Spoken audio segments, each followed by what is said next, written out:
Racing games, much like actual motorsports, have come in a wide range over the years, and have attracted many passionate fans. Among those fans are the ones that express their love for both by making their own racing games, like Circuit Superstars by Original Fire Games. Touted as a game for racing fans, by racing fans, Circuit Superstars combines decades of auto racing disciplines into one fun, charming package in a perspective not common amongst modern racers, and strikes a fine balance between easy-to-learn gameplay and strategic racing mastery. So with introductions out of the way, this is Circuit Superstars, a top-down take on motorsports.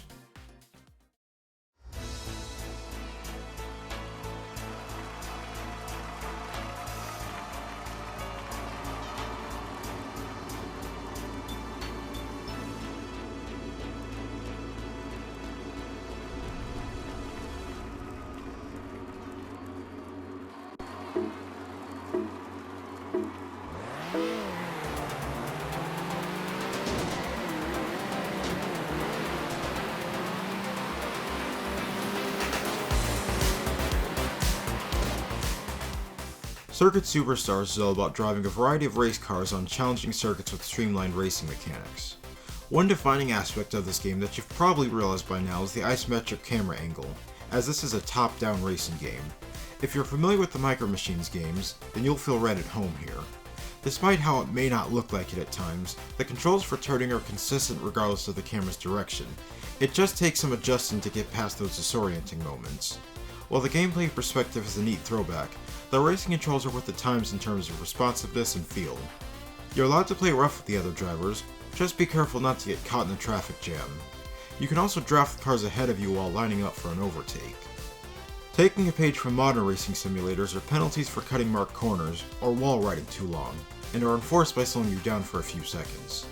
There are also simplified car conditions to be mindful of, those being fuel, tire wear, and body damage.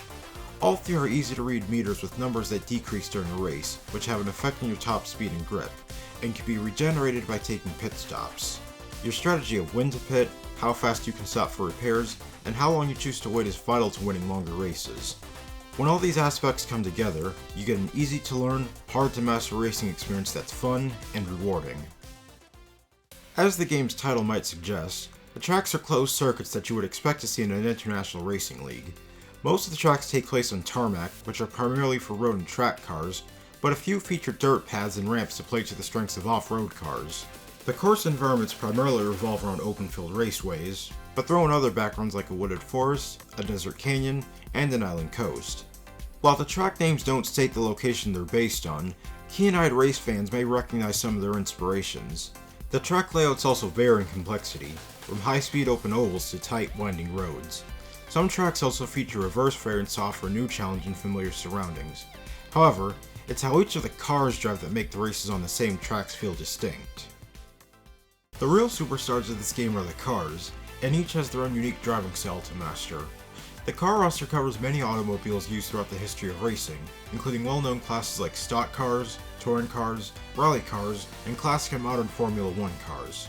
To make things interesting, there's also something you don't see in many racing games like sprint cars and Euro trucks. Like the tracks, some of the vehicle designs bear resemblance to famous sports cars.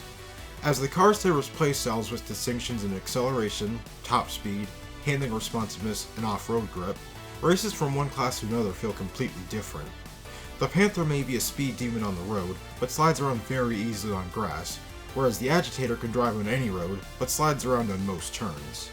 Most races only allow for one type of car to keep the competition fair, so while all the cars may be the same, they don't have to look that way. Under the Garage menu, you'll find editors for your driver character and car liveries. Your driver can wear a selection of helmets and driving suits with customizable color schemes, plus a choice of victory podium animation. The car liveries have a similar editor, where the paint colors, design, and number can be modified. Each car has 5 presets that can be saved and selected before starting a race. So me being me with my preferences, I took the time to ensure that I'll always have a ride in white or red with matching accent colors no matter what. If I could only use one word to describe this game's graphics and music, I'd say they're charming. The colorful and super deformed art direction for the cars and drivers lend themselves perfectly to the top-down perspective, so everything is easy to see in a race, and when combined with the diorama designs of the track, the game has a distinctive toy-like look. The cars may look cute, but their speeds are anything but, thanks to the 60 frames per second performance, where cars smoothly fly by on the road and leave skid marks on turns, though there are slight hiccups at times. The music I was particularly interested in hearing due to the composer behind them. The soundtrack is by Pascal Michael Stifel, who I've known for years as an amazing remixer of video game music on YouTube, so getting to hear some of their original work was an absolute joy. Following a similar trend of the game's cars, the songs are a mix of musical genres across various decades, all of them energetic and fun to listen to. The only real criticism I have for the music is that I can't hear any of it during actual gameplay, it only plays in menus. That's not to say the races are silent, as I did appreciate the sound design on the cars, especially the choices and engine sounds for each car class as you drive full throttle. I suppose this choice was made to avoid distracting you from the serious competition, but I prefer to have in-game music to help me stay focused, especially during longer races, so I hope there will be an option to let you listen to these jams, or new ones on the track in an update someday. There's quite a bit to do in Circuit Superstars, whether you're playing on your own or with others online.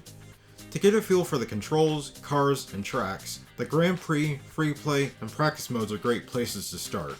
Grand Prix features tournaments of 5 races each, with one of the car classes playable and a selection of difficulty levels, plus additional rules like the number of laps and if car wear and tear is enabled. Before the first race of a Grand Prix, or before most races begin, you must first qualify for the starting grid by completing a hot lap.